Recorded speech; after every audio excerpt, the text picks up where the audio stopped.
os coquetéis ganham cada vez mais destaque em festas e eventos. Para a gente falar um pouco mais sobre esse universo, a gente bate um papo com Guilherme Martins, que é o diretor da unidade Premium da Diageo. Tudo bom, Guilherme? Tudo bem, Alisson, e você? Tudo ótimo. Guilherme, você acredita que realmente o Brasil vive uma nova onda de coquetelaria? Olha, Alisson, vou te falar que acho que a gente nunca viveu o melhor momento para desenvolver essa indústria e a coquetelaria no Brasil.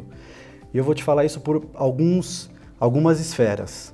O primeiro é o desenvolvimento dos nossos bares e do perfil da coquetelaria no Brasil. Todos os anos a gente tem uma competição que são os 50 melhores bares do mundo.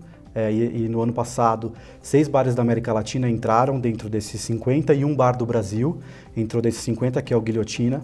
Tem uma outra vertente, que é o desenvolvimento dos próprios bartenders. A gente já enxerga bartenders se destacando muito dentro da cena nacional e da cena internacional, o que, fazendo um panorama e uma relação com a gastronomia, isso é um pilar muito importante para o desenvolvimento da indústria. E a gente sabe do boom que o gin tônica e a categoria de gin teve nos últimos anos, e a gente enxerga isso como uma grande porta de entrada do consumidor dentro da categoria de coquetéis para experimentar novas opções de coquetéis no futuro. E o gin e o whisky vêm impulsionando esse crescimento no país, certo? Quando a gente traz um pouco e relembra a história da coquetelaria, a grande maioria dos clássicos da coquetelaria tem na sua base o whisky. Então, quando a gente pensa num Old Fashion ou num Whisky Sour, são coquetéis super reconhecidos mundialmente que tem o whisky sempre como essa base. A gente tem uma inovação dentro disso, que é trazer uma plataforma que a gente chama de highballs, que é um copo alto com uma dose de whisky e um ingrediente carbonatado, também para trazer esse frescor que é tão importante para o paladar aqui dos brasileiros. Eu acho que o gin ele tem um grande destaque pelos atributos que o gin tônica entrega, que está muito dentro do que o brasileiro procura. Então, um drink mais fresco, geralmente ele tem um perfil mais cítrico, que o brasileiro agrada muito o paladar do brasileiro. Acho que mais pelo clima também, né? Totalmente pelo clima. E Guilherme, para reforçar a presença nesse universo, a Diageo apresenta agora uma nova categoria de produtos, certo? Exatamente. É uma marca que já existe no Brasil, só que numa categoria nova, Ketel One Botanicals, que é esse grande lançamento que a gente vai trazer. É uma categoria que justamente endereça todos os atributos do porquê o gin tônica, que a gente tem uma marca super forte que a gente vem trabalhando, que é a marca Tanqueray, foi tão bem nos últimos 3 anos. Então, um drink que tenha o frescor, que seja fácil de fazer, que tenha perfis de sabor naturais e, ao mesmo tempo, entrega uma caloria por drink que faz sentido para o que o consumidor está buscando quando ele vai pensar em bebida. Então, Ketel One Botanicals a gente vai trazer em 3 sabores. O primeiro deles, que é o que eu te dei de presente, depois você me fala se você gostou desse sabor. Aliás, calma, tá até aqui para a gente mostrar para todo mundo. Exatamente. Uma das bebidas do novo portfólio aqui. Esse é o sabor de grapefruit com toque de rosa. A gente tem também um outro sabor que é pêssego e um terceiro sabor que é pepino com toque de menta. A ideia desse drink é numa taça de vinho, enche de gelo, 50 ml. A gente recomenda a tônica zero para ficar com 82 calorias e coloca uma guarnição só para dar aquele acabamento final. Fresco, uma caloria legal para o que o consumidor vai buscar e fácil de fazer. E Guilherme, a companhia vem apostando em ações diferenciadas para aproximar o seu portfólio dos consumidores, certo? Exatamente. No universo de bebida, a ocasião sempre determina a escolha que os consumidores vão ter do tipo de bebida.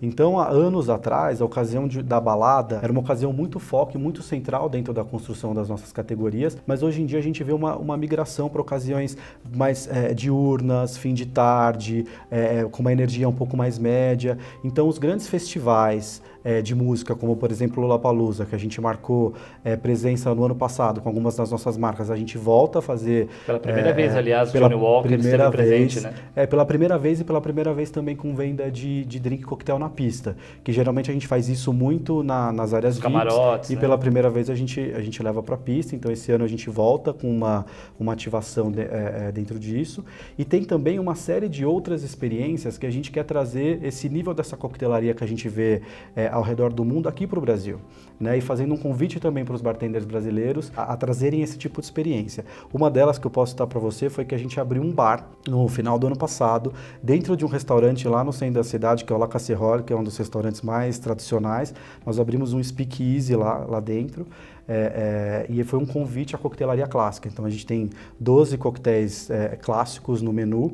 O grande destaque foi o whisky, foi o coquetel mais consumido lá, foi um coquetel de whisky. E a gente espera que isso vire outras experiências, né? Então, um outro exemplo foi que esse mês a gente, dentro daquela lista que eu acabei de contar para você, dos 50 melhores bares do mundo, o primeiro deles é o Dante de Nova York, que é um bar super despretensioso. Então, quando a gente pensa em alta coquetelaria, a gente pensa naquela coisa daquele bar de hotel, mais sofisticado, mais pomposo. E esse ano a gente viu exatamente o contrário. Um bar super despretensioso, mas com uma alta coquetelaria ganhando esse primeiro lugar. Nós convidamos, em parceria com um grande parceiro que é o Astor, apresentando o Dante no Astor Rio de Janeiro. Então a gente ficou um mês lá com uma pop-up desse bar dentro do Astor Rio de Janeiro, também trazendo para o consumidor brasileiro uma outra experiência em coquetelaria. O desafio da companhia hoje é popularizar a arte da coquetelaria. Exatamente. É fazer com que as pessoas que já começam a se interessar um pouco por esse universo, se interessem por outros produtos, né, e outros coquetéis. Fazendo uma análise de search, o Gin Tônica, claro que é um dos que mais se destaca, mas a gente já vê Negroni sendo um dos drinks mais buscados, o próprio Moscow Mule sendo um outro drink super buscado. Então tem um grande potencial mesmo nesse convite a experimentar novos sabores. E como é que a empresa trabalha a sua comunicação e lida com as restrições da publicidade? O foco da comunicação depende muito para cada marca, né, e para cada objetivo de negócio, mas a gente tem um foco grande em dois pilares. Um que é a experiência, por ser uma bebida, a gente focar em gerar esses eventos, esses momentos de celebração é muito importante, e amplificar todos esses momentos no digital. Teve uma inversão dos nossos investimentos com foco grande no digital para justamente trazer esses momentos que acontecem no dia a dia e amplificar para um universo muito maior. E o ponto das limitações, a gente está muito próximo de todas as entidades que regulamentam a comunicação, e a gente tenta ser muito criativo. Acho que trazendo isso para o momento de consumo e transformando com que as próprias pessoas sejam mídia, né? O Gin Tônica foi isso que aconteceu. Na hora que a gente traz um serve, né, um copo que é tão bonito, cada pessoa antes de tomar tira uma foto e posta aquilo na sua rede social. Então a gente transformou as pessoas que estavam consumindo numa própria mídia e consegue ter um impacto muito interessante. Guilherme, você que é um executivo que sempre está de olho nas novidades, o que você enxerga como tendência para o mercado? Olha, eu acho que essa inversão, como eu falei, das experiências, a gente vem falando nisso por algum tempo já, né, num foco bastante grande de investimento. Eu acho que tem um espaço para a gente fazer cada vez melhor. Então, quando a gente pensa em marcas se juntarem no universo de associação para algum propósito comum, também eu vejo como uma grande tendência. Eu acho que as marcas, por muito tempo, passaram por muito momento com mensagens impositivas e falando delas mesmas. Eu acho que uma forma da gente começar a inverter o olhar e de se associar com outras marcas para conseguir contar uma história de algum propósito que seja relevante, vai ter muito mais impacto lá na frente. Eu acho que a mídia digital vai ser, e vai ser cada vez mais um grande foco nosso, e como trazer essa mídia mais para o dia a dia mesmo, mais para a vida real das pessoas, mas esse universo de associação, para mim, é uma grande aposta. Guilherme, para a gente finalizar, quais são as perspectivas para 2020? Essa categoria que a gente acabou de apresentar é um dos nossos grandes focos para esse ano. A gente enxerga que dentro da coquetelaria, a gente vai seguir desenvolvendo a coquetelaria numa perspectiva mais clássica, mais sofisticada, como a gente tem que fazer, mas a gente também vê que é o nosso papel começar a democratizar um pouco isso.